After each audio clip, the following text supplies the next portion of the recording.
45 과부였던 나는 그를 사랑했다. 하지만 그에게 나는 그저 숨겨둔 여자일 뿐이었다. 가정도 회사도 전부 감춰둔 채 나를 속였던 그 남자. 이제 내 차례다.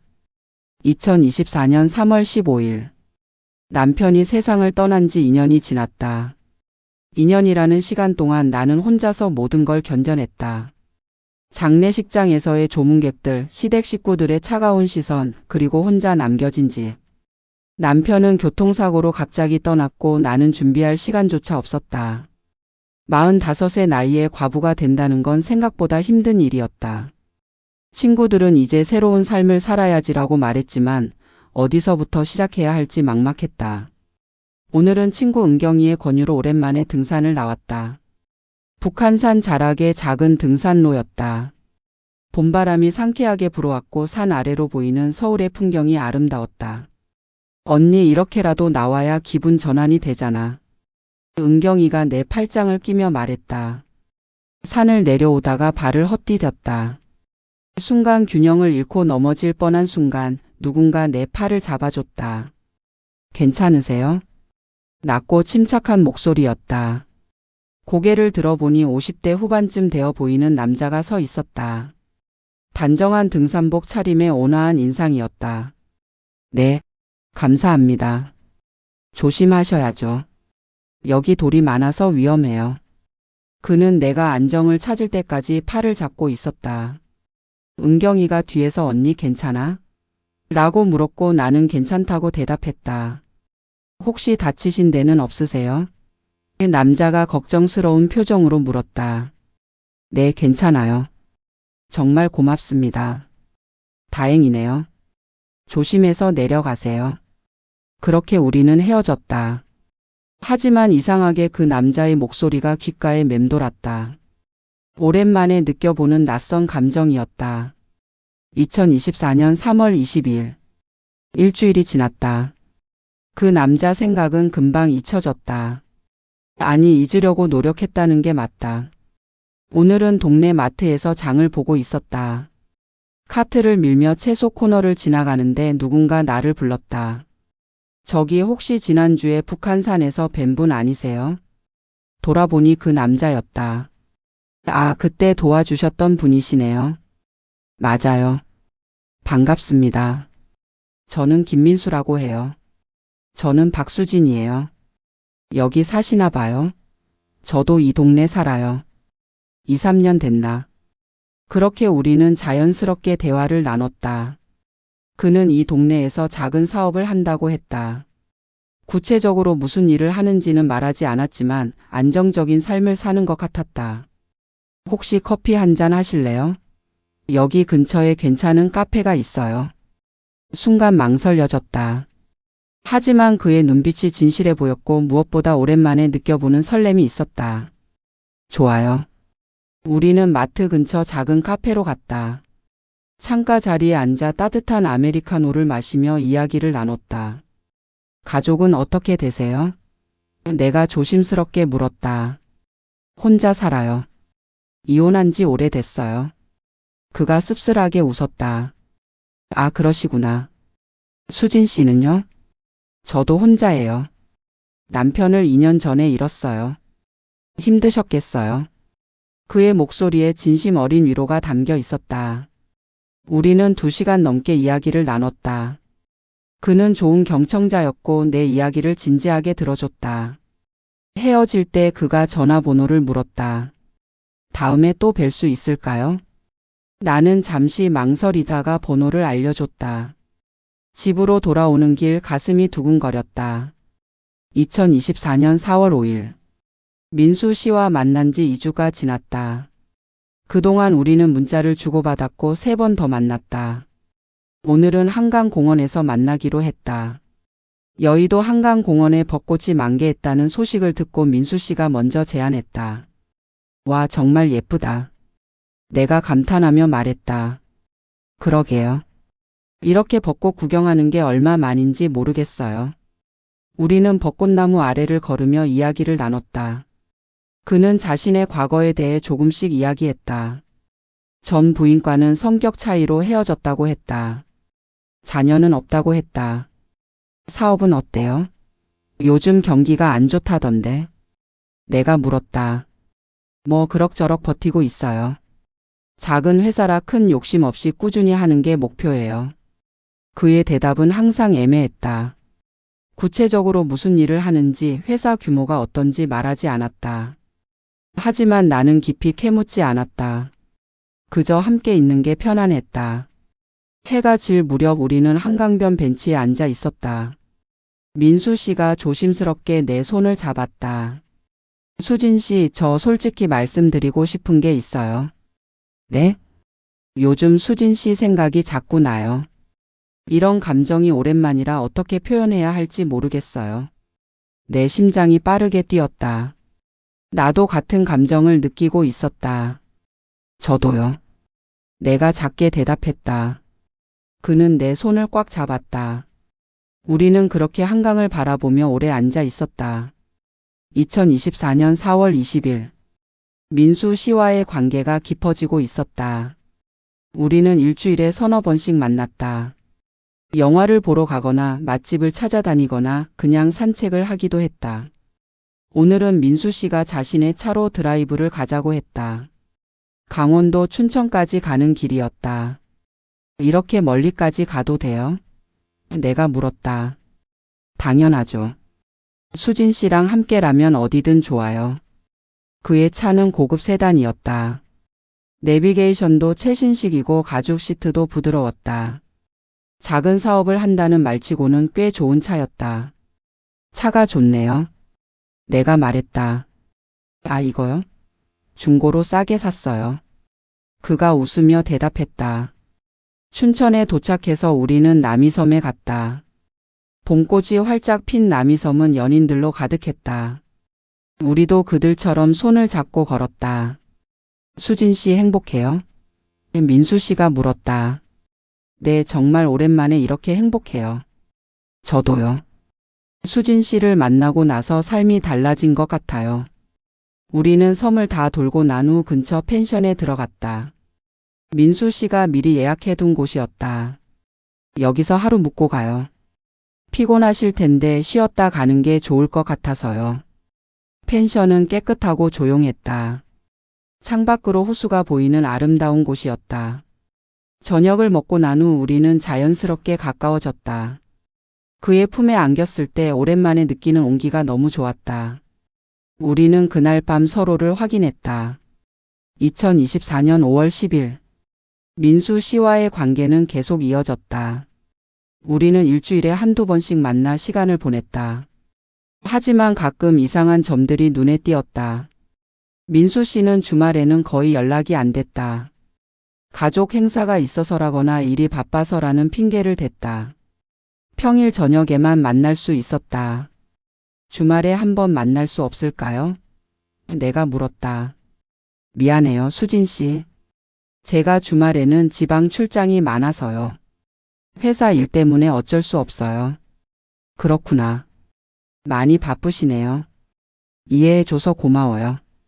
오늘도 평일 저녁에 만났다. 강남의 한 호텔 레스토랑이었다. 민수 씨는 항상 좋은 곳으로 데려갔다. 비싼 음식을 먹고 좋은 와인을 마셨다. 민수 씨 사업이 잘 되나 봐요. 항상 이렇게 좋은 데만 데려가시니까. 수진 씨한테는 최고만 주고 싶어요. 식사를 마치고 우리는 호텔 객실로 갔다. 민수 씨가 미리 예약해둔 방이었다. 우리는 그곳에서 밤을 보냈다. 하지만 새벽에 잠에서 깼을 때 민수 씨는 없었다. 침대 옆 테이블에 쪽지가 놓여 있었다.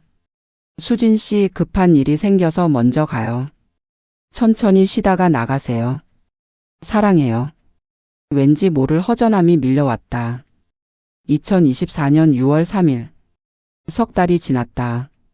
민수 씨와의 관계는 계속됐지만 뭔가 찝찝한 느낌이 커져갔다. 오늘은 친구 은경이를 만났다. 홍대 근처 카페에서였다. 언니, 요즘 표정이 좋아졌어. 좋은 일 있어? 은경이가 물었다.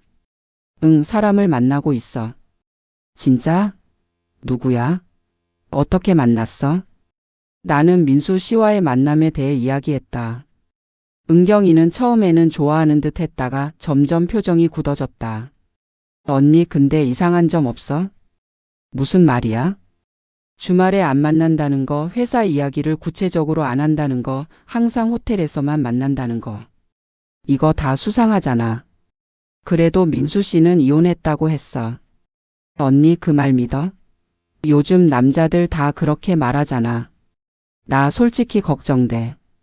은경이의 말이 머릿속에서 맴돌았다. 집으로 돌아오는 길 나는 민수 씨에 대해 다시 생각해봤다. 그의 집에 가본 적이 한 번도 없었다.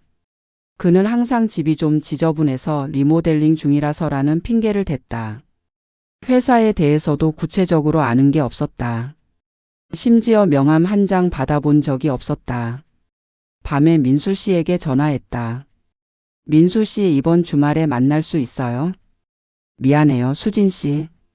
이번 주말은 정말 안 될 것 같아요. 중요한 미팅이 있어서요. 그럼 다음 주말은요? 다음 주도 좀 어려울 것 같은데 제가 연락드릴게요. 전화를 끊고 나니 의심이 커졌다. 하지만 나는 그를 믿고 싶었다. 2024년 6월 18일. 더 이상 참을 수 없었다. 나는 민수 씨를 알아보기로 결심했다. 오늘은 민수 씨가 지방 출장이 있다고 한 토요일이었다. 나는 그가 사는 아파트 단지 근처에서 기다렸다. 그의 차 번호를 알고 있었기에 찾는 건 어렵지 않았다. 오전 10시쯤 민수 씨의 차가 지하 주차장에서 나왔다. 하지만 운전석에 민수 씨만 있는 게 아니었다. 조수석에 여자가 타고 있었고 뒷좌석에는 대학생쯤 되어 보이는 젊은 남자와 여자가 앉아 있었다. 가족이었다. 나는 그들을 따라갔다. 그들은 강남의 한 백화점에 갔다. 나는 멀찍이서 지켜봤다. 민수 씨는 부인으로 보이는 여자와 팔짱을 끼고 걸었다. 아이들은 앞서거니 뒤서거니 걸으며 웃고 떠들었다. 완벽한 가족의 모습이었다. 그 순간 세상이 무너지는 것 같았다. 다리에 힘이 풀려 백화점 의자에 주저앉았다. 그는 이혼하지 않았다. 가족이 있었다. 나는 그저 숨겨둔 여자였던 거다. 2024년 6월 20일. 이틀 동안 민수 씨의 전화와 문자를 받지 않았다. 15통의 부재중 전화와 20개가 넘는 문자가 와 있었다. 수진 씨, 무슨 일 있어요? 왜 연락이 안 돼요? 걱정돼요. 제가 뭘 잘못했나요? 오늘 저녁 민수 씨가 집 앞으로 찾아왔다. 초인종이 울렸다. 문을 열자 민수 씨가 걱정스러운 얼굴로 서 있었다. 수진 씨, 왜 이래요? 무슨 일 있어요? 들어오세요.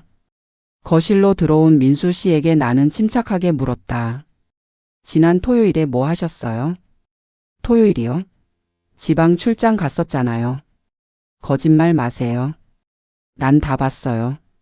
민수 씨의 얼굴이 굳었다. 가족이랑 백화점 가신 거 봤어요. 부인이랑 팔짱 끼고 걸으시던 거, 자녀들이랑 웃으며 걸으시던 거 다 봤어요. 수진 씨, 그게 이혼했다고 하셨죠? 혼자 산다고 하셨죠? 전부 거짓말이었어요. 민수 씨는 한참 동안 말이 없었다. 그러더니 깊게 한숨을 쉬었다. 미안해요. 미안하다고요? 그게 전부예요? 저도 이러고 싶지 않았어요. 하지만 수진 씨를 만나고 나서 자꾸 생각이 나더라고요. 집에 가도 행복하지 않았어요. 그래서 나를 속인 거예요? 나를 이용한 거예요? 아니에요, 수진 씨. 제 진심이었어요. 진심이면 가족이 있다고 말했어야죠. 선택할 권리를 줬어야죠. 내 목소리가 떨렸다. 눈물이 쏟아졌다. 나가주세요. 다신 연락하지 마세요. 수진 씨, 나가라고요. 민수 씨는 결국 집을 나갔다. 문이 닫히고 나서 나는 바닥에 주저앉아 한참을 울었다. 2024년 6월 25일. 닷새 동안 집 밖으로 나가지 않았다. 은경이가 걱정돼서 찾아왔고 내게 무슨 일이 있었는지 물었다. 나는 모든 걸 이야기했다. 은경이는 분노했다. 언니, 그 나쁜 놈. 신고해야 돼. 뭘 신고해? 사기죄도 아니고. 아니 언니. 이런 건 그냥 넘어가면 안 돼. 최소한 그 부인한테라도 알려야지. 그럴 수 있을까? 당연하지. 언니가 피해자야. 그 남자 잘못이지 언니 잘못이 아니라고. 은경이의 말이 맞았다. 나는 피해자였다. 그리고 그의 부인도 알 권리가 있었다. 근데 민수 씨가 어떤 회사 다니는지 알아? 은경이가 물었다. 아니, 구체적으로는 몰라. 중소기업 대표라고만 했어. 차 번호는 알지? 응, 알아. 그럼 그걸로 추적할 수 있어. 내가 아는 사람 중에 그런 거 잘 아는 애 있어. 한번 알아봐 줄게. 이틀 후 은경이가 전화했다. 언니 큰일이야. 민수 씨 그 사람 중소기업 대표 맞긴 한데 생각보다 훨씬 큰 회사야. 무슨 말이야? 직원만 200명이 넘는 제조업체래. 연 매출이 500억 넘는다고. 강남에 본사 있고 지방에 공장도 몇 개 있대. 뭐? 그는 작은 사업을 한다고 했다. 하지만 실제로는 꽤 큰 기업의 대표였던 거다. 인터넷으로 검색해보니 정말이었다. 회사 홈페이지에는 김민수 대표이사의 사진이 올라와 있었다. 깔끔한 정장을 입고 미소 짓는 그의 모습이. 더 찾아보니 그는 업계에서 꽤 알려진 사람이었다. 지역 상공회의소 이사도 하고 있었고 몇 년 전에는 중소기업인 대상도 받았다. 그의 가족 사진도 찾을 수 있었다. 부인과 아들, 딸과 함께 찍은 사진이 회사 소식지에 실려 있었다. 모범기업인이라는 제목과 함께. 나는 웃음이 나왔다. 모범기업인이라니. 남의 인생을 속이고 농락한 사람이. 2024년 7월 8일. 복수를 결심했다. 처음에는 그냥 잊고 살려고 했다. 하지만 밤마다 그 생각이 나를 괴롭혔다. 그는 아무렇지 않게 일상으로 돌아갔겠지만 나는 매일 밤 울면서 잠들었다. 나는 지난 석 달간의 증거를 모았다. 민수 씨가 보낸 문자 메시지, 우리가 함께 찍은 사진, 호텔 영수증, 레스토랑 영수증. 모든 것이 증거였다. 은경이가 도와줬다. 언니, 이건 그냥 넘어가면 안 돼. 그 사람 제대로 혼내줘야 해. 나는 먼저 민수 씨의 부인을 찾기로 했다. SNS를 검색해보니 그의 부인 계정을 찾을 수 있었다. 이름은 한수정이었다. 50대 초반으로 보였다. 그녀의 SNS에는 행복한 가족 사진이 가득했다. 남편과 함께 여행 간 사진, 자녀들과 함께한 사진, 친구들과의 모임 사진. 모두가 완벽해 보였다. 나는 그녀에게 메시지를 보냈다. 안녕하세요. 갑작스러운 연락 죄송합니다.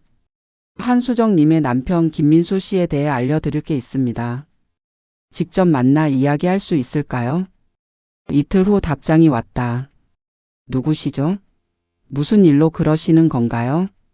직접 만나서 말씀드리는 게 좋을 것 같습니다. 한수정 님이 알아야 할 중요한 일입니다. 알았어요. 언제 어디서 만날까요? 우리는 강남의 한 조용한 카페에서 만나기로 했다. 2024년 7월 15일. 한수정 씨를 만났다. 그녀는 고급스러운 옷차림에 단정한 헤어스타일을 한 여자였다. 나보다 5살쯤 많아 보였다. 안녕하세요. 그녀가 먼저 인사했다. 안녕하세요. 만나주셔서 감사합니다. 그래서 무슨 일인가요? 제 남편에 대해 뭘 알려주시려는 건가요? 나는 준비해온 자료를 테이블 위에 놓았다. 문자 메시지 캡처 화면 사진들 영수증들. 저는 박수진이라고 합니다. 지난 석 달간 김민수 씨와 교제해 왔습니다. 한수정 씨의 얼굴이 굳었다. 뭐라고요? 남편분은 저에게 이혼했다고 말했어요. 혼자 산다고 했어요. 저는 그 말을 믿었어요. 하지만 나중에 알게 됐어요. 남편분에게 가족이 있다는 걸. 한수정 씨는 서류들을 하나하나 살펴봤다. 그녀의 손이 떨렸다. 이게 진짜예요? 네. 저도 속았어요. 저도 피해자예요. 하지만 한수정 씨도 알 권리가 있다고 생각했어요. 한수정 씨는 한참 동안 말이 없었다. 그러더니 눈물을 흘렸다. 저는 몰랐어요. 전혀 몰랐어요. 죄송해요. 이렇게 알려드려서. 아니에요. 알려주셔서 감사해요. 만약 모르고 살았다면 더 끔찍했을 거예요. 우리는 2시간 넘게 이야기를 나눴다. 한수정 씨는 민수 씨가 최근 몇 달간 이상했다고 했다. 주말에 자주 출장을 간다고 했고 늦게 들어오는 날이 많았다고 했다. 이혼할 거예요. 한수정 씨가 단호하게 말했다. 저는 25년을 함께 살았어요. 하지만 이건 용서할 수 없어요. 그럼 회사는 어떻게 하실 거예요? 당연히 재산 분할 받을 거예요. 그리고 위자료도 받아낼 거예요. 제가 가만히 있을 것 같아요? 한수정 씨의 눈빛이 차갑게 변했다. 2024년 7월 20일. 일주일 후 민수 씨에게서 전화가 왔다. 수진 씨, 네가 왜 우리 집사람한테 연락한 거야? 그의 목소리는 분노로 떨리고 있었다. 왜요? 부인에게 진실을 알려줬을 뿐인데. 미쳤어? 이게 무슨 짓이야? 무슨 짓이라니요? 당신이 나한테 한 짓보다 나쁜가요? 수진 씨, 이러지 마. 우리 이야기로 끝내자고. 왜 우리 가족까지 끌어들이는 거야? 끌어들인 건 당신이에요. 나를 속이고 나를 이용하고 나를 상처 입힌 건 당신이잖아요. 제발 부탁이야. 이혼까지 가면 회사 일도 다 꼬여. 내 인생 다 망가진다고. 그럼 내 인생은요? 내가 받은 상처는요? 당신 인생만 소중한가요? 내가 뭘 해줄까? 돈? 돈 줄까? 얼마면 돼? 그 말에 나는 웃음이 났다. 돈으로 해결되는 줄 알아요? 당신 같은 사람은 제대로 된 대가를 치러야 해요. 수진 씨. 나는 전화를 끊었다. 2024년 8월 5일. 한수정 씨가 이혼 소송을 제기했다. 그리고 나는 결정적인 증거를 제공했다. 뉴스에 민수 씨의 이야기가 나오기 시작했다. 지역 언론에서 먼저 다뤘다. 김민수 대표 불륜 스캔들 휩싸여. 모범 기업인의 이중생활 부인 이혼 소송 제기. 업계에서도 소문이 퍼졌다. 상공회의소 이사직에서 물러났고 몇몇 거래처에서는 거래 중단을 검토한다는 이야기도 나왔다. 은경이가 전화했다. 언니 뉴스 봤어? 완전 난리 났던데? 응, 봤어. 기분이 어때? 잘 모르겠어. 속은 후련한데 한편으로는 씁쓸해. 당연히 후련해야지. 그 나쁜 놈 제대로 벌 받는 거잖아. 하지만 나는 복잡했다. 복수는 했지만 내 상처가 치유된 건 아니었다. 2024년 8월 20일. 민수 씨가 다시 찾아왔다. 이번에는 완전히 망가진 모습이었다. 수진 씨, 제발 용서해줘. 그는 무릎까지 꿇었다. 회사가 망하기 직전이야. 거래처들이 다 등을 돌렸어. 집사람은 이혼 소송 중이고 애들도 날 안 보려고 해. 제발 사람들한테 내가 변했다고 반성한다고 말해줘. 그럴 수 없어요. 수진 씨, 제발. 당신이 나한테 한 짓을 생각해봐요. 나도 망가졌어요. 3달 동안 행복했던 게 전부 거짓이었어요. 당신은 그게 얼마나 고통스러운지 알아요? 미안해, 정말 미안해. 미안하다고 용서되는 게 아니에요. 당신은 대가를 치러야 해요. 민수 씨는 한참 동안 그 자리에 무릎 꿇고 있었다. 하지만 나는 문을 닫았다. 2024년 9월 10일. 이혼 소송이 진행 중이었다. 한수정 씨는 재산의 절반과 위자료 3억 원을 요구했다. 민수 씨의 회사는 어려움을 겪고 있었다. 주요 거래처 몇 곳이 계약을 해지했고 은행에서도 대출 연장을 거부했다고 했다. 언론에서는 계속 이 이야기를 다뤘다. 기업인의 도덕성에 대한 논쟁이 벌어졌다. 나는 익명으로 인터뷰 요청을 받았다. 한 여성 잡지에서였다. 불륜 피해자로서 하고 싶은 말이 있으신가요? 기자가 물었다. 사람을 속이는 건 범죄와 다름없어요. 특히 상대방의 진심을 이용하는 건 더 나쁜 짓이에요. 저는 진심으로 그를 사랑했어요. 하지만 그에게 저는 그냥 숨겨둔 여자일 뿐이었죠. 복수를 결심한 이유는 무엇인가요? 복수라기보다는 진실을 알리고 싶었어요. 그의 부인도 알 권리가 있었고 세상도 그의 진짜 모습을 알 권리가 있었어요. 겉으로는 모범 기업인이지만 뒤에서는 남의 인생을 망치는 사람이라는 걸요. 지금 기분이 어떠세요? 솔직히 말하면 복잡해요. 후련하기도 하지만 제 상처가 치유된 건 아니거든요. 하지만 적어도 그가 대가를 치르고 있다는 걸 알기에 조금은 위안이 돼요. 기사가 나간 후 많은 사람들이 공감했다. SNS에서는 민수 씨를 비난하는 글들이 쏟아졌다. 2024년 10월 1일 한수정 씨가 전화했다. 수진 씨 이혼이 성립됐어요. 축하드려요. 축하할 일은 아니지만 그래도 끝나서 다행이에요. 재산 분할도 받았고 위자료도 받았어요. 잘 됐네요. 수진 씨 덕분이에요. 만약 수진 씨가 알려주지 않았다면 저는 평생 속고 살았을 거예요. 아니에요. 저도 저를 위해서 한 일이에요. 그래도 고마워요. 그리고 수진 씨 이제 그 사람 잊고 행복하게 사세요. 우리 둘 다 새로운 인생을 살아야 해요. 네, 그럴게요. 전화를 끊고 나니 정말 끝났다는 생각이 들었다. 2024년 10월 20일 민수 씨의 회사가 매각됐다는 소식을 들었다. 경영난을 견디지 못하고 다른 기업에 인수됐다고 했다.